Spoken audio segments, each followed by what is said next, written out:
Hello बच्चों, आशा करता हूँ जो मैं वीडियो बना रहा हूँ इस वक्त जो आपको इंटरनेट पर उपलब्ध है आप उन वीडियो का पूरी तरह फ़ायदा उठा रहे हो और आप अपनी पढ़ाई घर पे सुचारू रूप से जारी कर रखी हो और साथ में आप सुरक्षित हैं और अच्छी बात है आप गाइडलाइंस का पालन करें, आप अपनी पढ़ाई जारी रख सकें कम्प्लीटली। और आपको पता है कि स्कूलें बंद हैं और ये भी नहीं पता कब तक ये कोरोना महामारी रहेगी, कब तक स्कूल खुली रहेंगी। तो आप इंटरनेट के माध्यम से जुड़े रहें, चैनल को सब्सक्राइब करें और वीडियोस देखते रहें। प्रीवियस जो वीडियो थी उसमें मैंने डायरेक्ट इनडायरेक्ट के बारे में बताया था, कुछ थोड़ा सा फंडामेंटल बताया था कि डायरेक्ट इनडायरेक्ट 6 टेंसेस से मिलकर बनता है। उसमें प्रोनाउन चार्ट होता है, दूरी संबंधी चार्ट होता है। प्रोनाउन चार्ट जिसमें हमने सन बटे 123 का सूत्र लगाकर प्रोनाउन बदले थे। फर्स्ट पर्सन को सब्जेक्ट के अनुसार, सेकंड पर्सन को ऑब्जेक्ट के अनुसार और थर्ड पर्सन नो चेंज था। इसके अलावा दूरी संबंधी चार्ट जैसे दिस को दैट में बदलना, दीज को दोज में बदलना, यस्टरडे को द प्रीवियस में बदलना, द टुमारो को द नेक्स्ट में बदलना, इस तरह मैंने कुछ वर्ड बताए थे। खास बात बताई थी कि इसमें 2 प्रकार के वाक्य होते हैं, एक होता है आरवी और एक होता है आर एस। ज़्यादा बदलाव हमेशा आर एस में होता है अर्थात रिपोर्टेड स्पीच में, और एक होता है रिपोर्टिंग वर्ब। इन्वर्टेड कोमा के बाहर वाला वाक्य आरवी कहलाता है जबकि इन्वर्टेड कोमा के अंदर वाला वाक्य आर एस कहलाता है। आरवी में जैसे सेड टू होता है, सेज होता है, विल से होता है, जिनको भिन्न प्रकार से हम आवश्यकता अनुसार चेंज करते हैं। आस्क्ड में, ऑर्डर्ड में या फिर रिक्वेस्टेड में, जो केवल डिपेंड होता है आरएस के वाक्य के अनुसार। जो आरएस का वाक्य का भाव बोलेगा हम उसमें अनुसार बदल देंगे। इसमें एक कोमा होता है जो बीच में, जैसे आप देख सकते हैं बोर्ड पे यहाँ पर एक कोमा दिख रहा हो आपको, Ram says coma.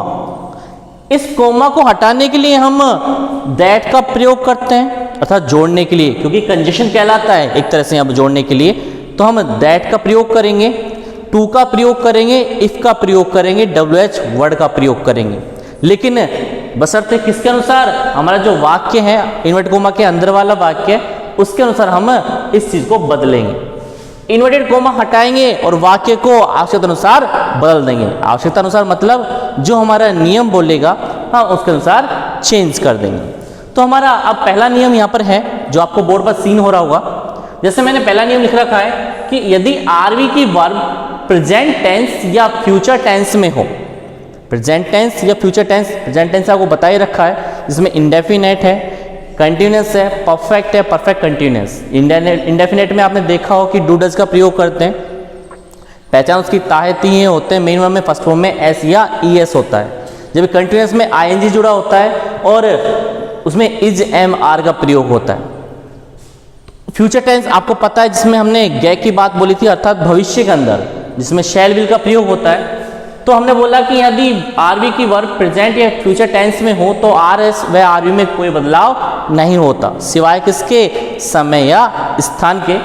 Like this मैंने एक एग्जांपल लिखा यहाँ पर। इस एग्जांपल के दौरान मैंने लिखा राम सेज, राम कहता है, चिल्ड्रन लाइक टू प्ले, बच्चे क्या पसंद करते हैं, खेलना पसंद करते हैं। तो राम सेज यहाँ पर एक तरह से इनडायरेक्ट हो गया, इसको इनडायरेक्ट बनाएंगे, कोमा को हटाएंगे, इन्वर्टेड कोमा को हटाएंगे। तो मैंने देखा यहाँ पर लिखा मैंने नियम था कि प्रेजेंट टेंस या फ्यूचर टेंस में हो। आप देख सकते हैं यहाँ पर ये प्रेजेंट टेंस में दिख रहा है आपको, क्योंकि क्या लग रहा है पीछे, एस लग रहा है। हमको पता है कि एस कहाँ लगता है, प्रेजेंट इंडेफिनेट में लगता है। प्रेजेंट इंडेफिनेट के वर्ब की फर्स्ट फॉर्म में एस या ES का प्रयोग किया जाता है। तो हमारे प्रेजेंट टेंस हुआ, हमने कहा कि कोई बदलाव नहीं होता, हमने इसको जो का त्यों छोड़ दिया, कोमा को हटाया, इन्वर्टेड कोमा को हटाया। वाक्य हमारा साधारण है तो हम दैट का प्रयोग करेंगे, प्रश्नवाचक है तो इफ का प्रयोग करेंगे। यदि हमारा इंपेरेटिव सेंटेंस है तो हम टू का प्रयोग करेंगे। इंपेरेटिव सेंटेंस मतलब जहाँ पर हमारे आदेश देना होता है, सलाह देना होता है, इच्छाएं होती हैं, वहाँ पर हम जोड़ने के लिए टू का प्रयोग करेंगे। फिलहाल हमारा यहाँ पर साधारण वाक्य है क्योंकि इसमें लिखा रखा है चिल्ड्रन लाइक टू प्ले, तो हमें कोई बदलाव नहीं करना, हमें केवल बीच में क्या जोड़ना है, दैट जोड़ना है। दोबारा देख लीजिएगा आप, Ram says comma inverted comma children like to play. हमारा नियम था कि प्रेजेंट टेंस या फ्यूचर टेंस में हो तो हम कोई बदलाव नहीं करते। क्या करते हैं, केवल कंजक्शन जोड़ देते हैं। समय हो स्थान हो तो हम परिवर्तन कर देंगे। तो हमारा फिलहाल कंजक्शन है तो हमने कंजक्शन से क्या जोड़ दिया, दैट का। मैंने 4 चीज बताई थी आपको, जैसे यहाँ लिख देता हूँ वापस। दैट सिंपल वाक्य के लिए, साधारण के लिए। इफ है तो प्रश्नवाचक वाक्य हमारा। टू है तो इम्पेरेटिव सेंटेंस। तो हमारा वाक्य कैसा, ये साधारण वाक्य है। और साधारण वाक्य के दौरान हमने क्या किया, दैट से जोड़ दिया। अगला जो उदाहरण है हमारा, आरती will say Bharti is honest. देखिएगा, हमने वापस देखिएगा यहाँ आरबी जो हमारी ये वर्ब कैसी आ रही है, अभी भी फ्यूचर टेंस में आ रही है। मैंने लिखा कि प्रेजेंट टेंस या फ्यूचर टेंस में हो तो कोई बदलाव नहीं करेंगे, सिवाय किसके, समय और स्थान संबंधी। तो हमने क्या किया, इसका एग्जाम्पल लिया। एग्जाम्पल में आरती विल से डिटो भी कर दिया, कोई बदलाव नहीं किया। जोड़ने के लिए क्या लगा दिया, दैट लगा दिया, क्योंकि हमारा कंजक्शन जुड़ेगा। कंजक्शन क्यों जुड़ा, तो हमारा जो कोमा है ना, ये इन्वर्टेड कोमा और कोमा है, इसको हटाने के लिए हम दैट का, टू का, इफ का प्रयोग करते हैं। सिंपल वाक्य तो किसे जोड़ देंगे, दैट से। प्रश्नवाचक आ जाए तो किसे जोड़ देंगे, इफ से। इम्पेरेटिव सेंटेंस हो तो टू से। इन जो जोड़ने वाले अर्थात दो वाक्यों को जोड़ने वाला जो शब्द होता है उसको कंजक्शन कहा जाता है। तो आरती will say Bharti is honest, तो हमने बनाया इसका एग्जाम्पल का, आरती विल से दैट से जोड़ दिया, वाक्य जो का त्यों, भारती इज ऑनेस्ट। तो बच्चों ये पहला जो रूल हो गया, जिसमें हमने लिखा कि प्रेजेंट टेंस या फ्यूचर टेंस में हो तो इसमें हम कोई बदलाव नहीं करेंगे, सिवाय किसके, समय या स्थान संबंधी। इन दोनों एग्जाम्पल में ना तो समय था ना स्थान था, लेकिन हमने केवल क्या जोड़ा, इसमें कंजक्शन जोड़ा। जो हमारा वाक्य साधारण है तो साधारण वाक्य के अनुसार किसका प्रयोग कर दिया जोड़ने के लिए, दैट का प्रयोग कर दिया। अगला जो हमारा रूल है हमारा, यदि आरएस में वर्ब प्रेजेंट टेंस में हो तो पास्ट टेंस में कर देंगे। तो मैंने वैसे आपको लिखवा दिया था, शुरुआत में लिखवाया था कि डूडा जो तो किस में चेंज कर देंगे, डिड में कर देंगे। वर्ब की फर्स्ट फॉर्म हो तो किस में कर देंगे, सेकंड फॉर्म में कर देंगे। ये आपको लिखवाया था, उस टाइम मैंने दिखाया था आपको, शायद आप पार्ट फर्स्ट में देखें इसको। तो हमारा नियम था कि यदि आरएस में वर्ब प्रेजेंट टेंस में हो, प्रेजेंट टेंस कोई सी भी आ सकती है, डूडा जा जाए तो किस में करेंगे, डिड में। इज एम आर आ जाए तो वाज वर्ब में करेंगे। हैज हैव आ जाए तो हैड में करेंगे।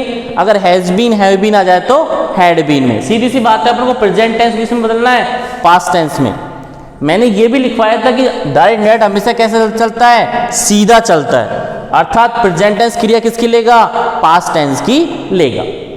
तो हमारा नियम यहीं पे यही बोल रहा है कि प्रेजेंट टेंस किस में चेंज कर देंगे, पास्ट टेंस में। तो हमने एक एग्जांपल लिखा, Shyam said comma inverted comma Hari grows plant. Shyam कहता है कि जो पौधे हैं कौन उगाता है, हरी उगाता है। यहाँ पर कोमा इन्वर्टेड कोमा लग रहा है, लेकिन अंदर देखिएगा आप, फॉर्म अपनी है, इसमें एस या ईएस का प्रयोग हो रहा है। आइडेंटिफाई अर्थात पहचान कैसे करेंगे हम, आरएस के वाक्य के अनुसार करेंगे। आरएस का वाक्य देखा हमने, यहाँ तक सही है। यहाँ पर हमने देखा कि फर्स्ट फॉर्म में एस या ईएस का प्रयोग कर रहे हैं, हम समझ जाएंगे कि ये कैसा टेंस है, प्रेजेंट टेंस है, और प्रेजेंट टेंस के इंडेफिनेट का वाक्य है। अब आप जान सकते हैं प्रेजेंट इंडेफिनेट में फर्स्ट फॉर्म में एस या ईएस जुड़ रहा है तो किस में चेंज हो जाएगा, सेकंड फॉर्म में जुड़ जाएगा, अर्थात चेंज हो जाएगा। मतलब हम जानते हैं कि प्रेजेंट टेंस या हमारा पास्ट इंडेफिनेट हो, प्रेजेंट इंडेफिनेट हो या पास्ट इंडेफिनेट हो, इनके साधारण वाक्यों में हेल्पिंग वर्ब का प्रयोग नहीं होता। कहाँ होता है, या तो वाक्य प्रश्नवाचक हो या नकारात्मक हो। तो हमारा वाक्य कैसा है, साधारण है। साधारण में हमको पता है कि हेल्पिंग वर्ब प्रयोग तो नहीं हो रहा, लेकिन कौन सी क्रिया आ रही है, मुख्य क्रिया आ रही है हमारी। मुख्य क्रिया कौन सी फॉर्म, फर्स्ट फॉर्म में एस या ईएस, अर्थात वर्ब की कौन सी फॉर्म है, फर्स्ट फॉर्म में, किस में चेंज हो जाएगी, सेकंड फॉर्म में चेंज हो जाएगी। तो हमने किया, यहाँ पर चेंज किया, श्याम सेड जोड़ने के लिए लगा दिया दैट, हरी ग्रो की सेकंड फॉर्म क्या हो जाएगी, ग्रू, तो हरी ग्रू प्लांट्स। तो ये हमारा एग्जाम्पल हुआ। इसी तरह हमने दूसरा देखा, Mamta said Meena does not like oily things. Mamta क्या पसंद नहीं करती है, ऑयली थिंग्स, तेलीय वस्तुएं पसंद नहीं करती, जो तरल पदार्थ की होती है उनको वस्तुओं को पसंद नहीं करती। हमने इसका अब इंडायरेक्ट बनाएंगे तो ममता सेड, हमने देखा कि ये क्या है, प्रेजेंट इंडेफिनिट का वाक्य है। इंडेफिनिट का वाक्य डज लग रहा है। अब हमको पता है कि जब हेल्प यू यहाँ लग रही है तो हम किस में चेंज कर देंगे, पास्ट में चेंज करेंगे। डज किस में चेंज जाएगा, डिड में चेंज जाएगा। तो Mamta said that Meena did not like oily things. इस तरह हमारे दो नियम थे कंप्लीटली। और अगला जो नियम है वो आप देखेंगे